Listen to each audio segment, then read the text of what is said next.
Meaning of helpline. Helpline.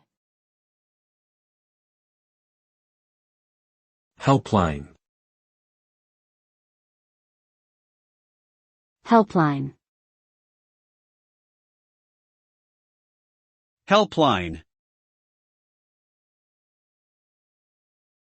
A helpline is a service that provides support and guidance to people who may be experiencing a problem or crisis.